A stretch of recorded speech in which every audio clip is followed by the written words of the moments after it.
আলাইকুম প্রিয় বন্ধুরা, কি খবর, কেমন আছেন? আলহামদুলিল্লাহ, আবার আপনাদের সামনে হাজির হলাম আর একটা বিশেষ একটা আমল নিয়ে। সেটা হলো আল্লাহ তাআলার গুণবাচক নাম যদি আমরা নিয়ে দোয়া করি তাহলে আল্লাহ তাআলা আমাদের দোয়াগুলোকে কবুল করেন।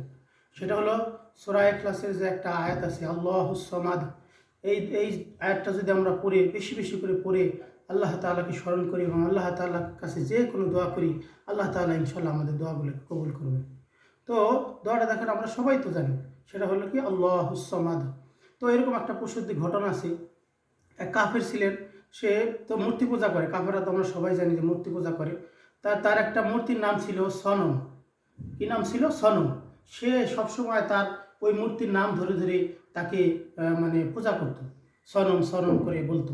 তো এরকম অনেক দিন মানে তার বয়সের সিংহভাগ সময় সে তার পূজা করে সময় কাটিয়েছে।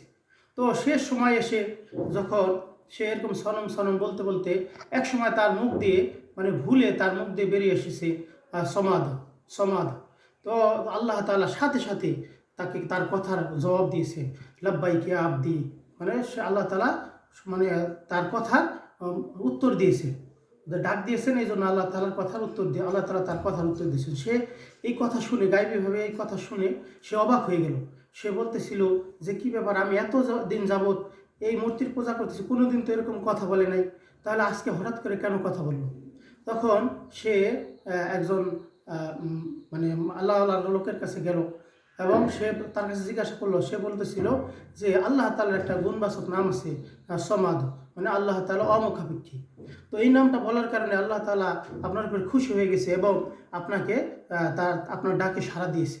তো তখন এই কথা শোনার পরে ওই লোকটা অনুতপ্ত হলো এবং সে ইসলাম ধর্ম গ্রহণ করলো। সুবহানাল্লাহ। এই জন্য আল্লাহ তাআলার এই নাম, গুণবাচক নামগুলোর অনেক বরকত আছে। এই জন্য আমরা যদি এই আল্লাহ তাআলার এই নামটা মানে সবসময় পড়ি তাহলে আল্লাহ তাআলা খুশি হবেন। এবং আমি মানে এই আয়াতটা যদি পড়ে কোনো দোয়া করি, আল্লাহ তাআলা আমাদের দোয়াগুলোকে কবুল করবেন। সুবহানাল্লাহ। এই জন্য সবাই আমরা এই দোয়াটা বেশি বেশি করে পড়বো। সেটা হলো আল্লাহুস সামাদ। বেশি বেশি করে পড়বো। যখন কোনো সমস্যা হয়, বিপদ আসে, তখন এটা আল্লাহ তাআলার এই নামগুলো জপে জপে আল্লাহ তাআলার কাছে আমরা চাইবো।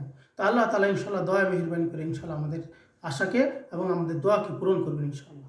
তো আজকে এই পর্যন্ত শেষ করতেছি। ভালো থাকবেন সবাই। আল্লাহ হাফেজ। আসসালামু আলাইকুম ওয়া রাহমাতুল্লাহ।